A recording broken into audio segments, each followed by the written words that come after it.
그날에 여호와께서 그 견고하고 크고 강한 칼로 날렘 뱀 리워야단, 원어대로 썼습니다. 곧 꼬불꼬불한 뱀 리워야단을 벌하시며 바다에 있는 용을 죽이시리라. 용 3번 밑에 뭐라고 했습니까? 악어를 이렇게 되어 있죠. 없는 성경도 있죠. 그러니까 이런 성경이 좋은 거예요. 밑에 나나조가 있는 거. 그러니까 용 해놓고 밑에다가 3번 악어를, 그러니까 우리나라 성경에 이걸 용을 악어라고도 번역해놓고 리워야단 원문대로 써주게 됐다 그 말입니다. 그러니까 이제 악어, 리워야단 양 똑같은 얘기인데요. 그 에스겔서에 나와 있는 악어는 보통 우리가 지금 현재 보는 악어들이고 나머지는 거의 리워야단 용을 가리키는 겁니다. 자, 그래서 이제 욥기 다시 봅시다. 이건 이제 리워야단 용인데 한번 봅시다. 욥기 41장.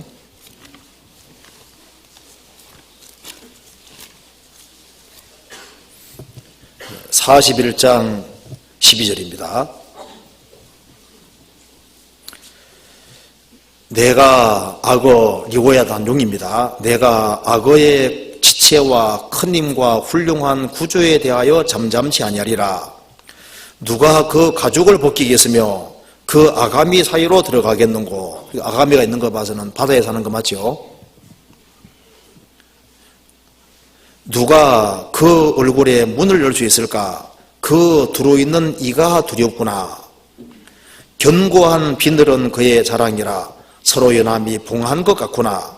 이것저것이 한데 붙었으니 바람도 그 사이로 들어가지 못하겠고 서로 연하여 붙었으니 능히 나눌 수도 없구나. 그것이 재채기를 한 적 광채가 바라고 그 눈에는 새벽 눈꺼풀이 열림 같으며 그 입에서는 횃불이 나오고 불똥이 띄어나며 그 콧구멍에서는 연기가 나오니 마치 솥이 끓는 것과 갈대이 타는 것 같구나. 그 숨이 능히 숯불을 피우니 불꽃이 그 입에서 나오며. 악어 아무리 봐도 불이 안 나오죠. 그죠? 그러니까 분명히 악어 아닌 거예요. 그죠? 그러니까 이제 화룡입니다. 화룡. 불을 뿜는 용이거든요. 요즘 봄바르디아 딱정벌레 같은 경우는 뱃속에 한쪽에는 과산화수소, 한쪽에는 하이드로퀴논이 이제 생성돼서 이것이 분출될 때 두 개가 결합하면서 빵 터지는데 한 100도 된다고 그러지 않습니까? 전기 뱀장어, 전기 나오는 것처럼 옛날에 이게 불이 나오는 그런 활용이 있었던 것 같아요. 자, 그리고 이게 눈은 새벽 눈꺼풀이 열림 같다는 것은 눈 뜨면은 그 짐승들 밤에 보면 눈이 막 반짝반짝 빛나고 무섭잖아요. 용은 낮에 봐도 이렇게 굉장히 눈이 무섭게 생겼다는 겁니다. 그리고 이제 그 뒤에 22절 힘이 그 목에 뭉기었고 두려움이 그 앞에서 뛰는구나. 그 살의 조각들이 서로 연하고 그 몸에 견고하여 움직이지 아니하며 그 마음이 돌같이 단단하니 그 단단함이 맷돌 아래짝 같구나. 그러니까 아주 팽팽한 거예요. 그것이 일어나면 용사라도 두려워하며 경겁하며 창왕하며 칼로 칠지라도 쓸데없고 창이나 화살이나 살이나 작살도 소용이 없구나.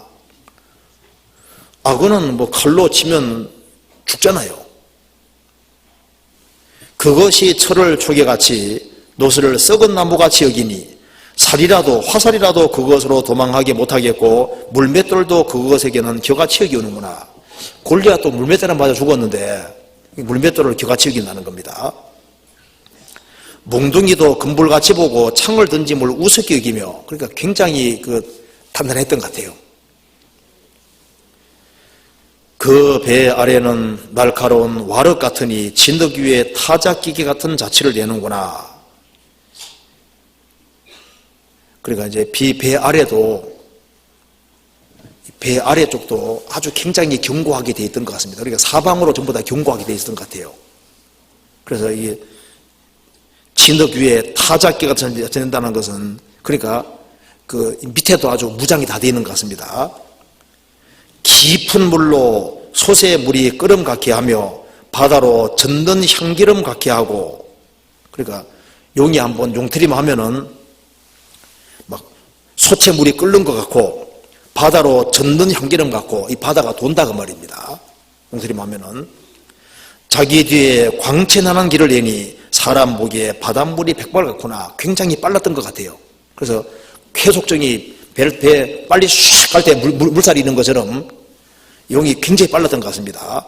땅 위에 그거 같은 것이 없나니 두려움 없게 지음을 받았습니다. 모든 높은 곳을 낮게 보고 모든 교만한 것에 왕이 되느니라. 욥 당시에는 용이 있었던 것 같습니다.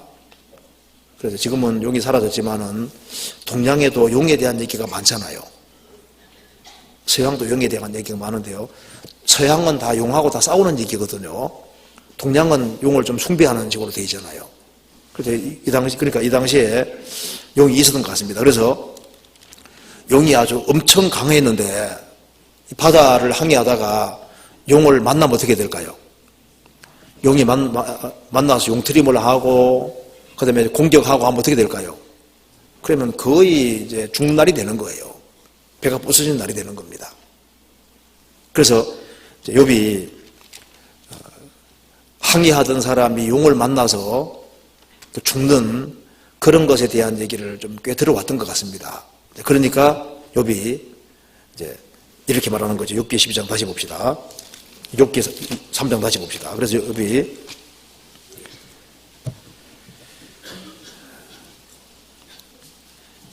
나를 저주하는 자 곧 큰 악어를 격동시키기에 익숙한 자가 그 밤을 저주하였었더라면, 그러니까 악어가 바다에 나타나서 배를 전복시키고 사람들을 갑자기 죽게 만드는 것처럼 그런 일들이 내게 있었으면 좋았겠다. 그러니까 아예 안 태어났으면 좋겠다. 이 세상의 빛을 안 봤으면 좋겠다. 이렇게 말하고 있는 겁니다. 그래서 요한계시록 12장에 보면은 큰 용이 내어 쫓기니 옛뱀 곧 마귀라고도 하고 사다니로 하는 온 천하를 꾀하는 저렇게 되죠. 큰 용이 내어 쫓기니 곧 옛뱀 곧 마귀라고도 하고 사단이라고 하는 온 천하를 꾀하는 자라 이렇게 표현되어 있습니다. 그러니까 하나님께서 이 마귀를 상징적으로 설명해 주기 위해서 용을 만들어 놓은 것 같습니다. 그래서 마귀의 특징을 알려면 간단하죠. 큰 용이 내어 쫓기니 옛뱀, 창세기 3장의 옛뱀, 그게 바로 마귀 모습인 겁니다. 마귀 특징이 뭔지 아시죠? 뱀은 가장 강교하더라 그랬죠. 그래서 마귀는 정말 사람을 넘어뜨리는데 굉장한 지혜가 있는 거예요. 그래서 하나님을 등지게 만드는데 재주가 있기 때문에 여기에 강교하더라. 그리고 뱀은 혓바닥에 둘러 갈라져 있죠. 마귀의 기본 특징은 아주 강교하고 거짓말을 잘하는 겁니다. 그래서 하나님 말씀을 둘러엎는 그걸 잘하는 거예요. 그래서 아담하와를 죽였잖아요. 혀가 둘러 갈라져 있습니다. 그래서 이간을 잘합니다. 그래서 하나님과 인간을 이간시키고 성도 사이를 이간시키고 교회와 성도를 이간시키고 일꾼과 성도를 이간시킵니다. 혀가 갈라져 있는 것처럼 이 분열을 주장하는 거예요. 성령의 하나 되게 하는 걸 힘지키라 그랬는데 마귀가 지나가는 곳에는 분열이 주장됩니다. 뱀에게는 독이 있습니다. 마귀는 무섭습니다. 또 그리고 여기에 큰 용이 되어 쫓기니 용이라고 했는데요. 용을 보면 마귀 특징을 알 수 있는 거예요. 그 마음이 맷돌 아래짝 같구나. 강팍하다는 겁니다. 그래서 이게 이 마귀의 어떤 영향 아래에 있는 사람들은 이게 마음이 강팍하거든요. 파라오 왕 출애굽 당시에 파라오 왕 마음이 얼마나 강팍해요. 예수님이 가라앉다 보고 마귀라고 했거든요. 3년 반 동안 예수님이 행하시는 기적을 보면서도 그렇게 마음이 강팍하고 예수님 팔아먹는 거 봐요. 마귀는 강팍합니다. 그리고 화살을 쏘고 칼을 칠지라도 소용없다 그러죠. 강하다는 겁니다. 마귀는 강합니다. 인간 힘으로 못 이기는 거예요.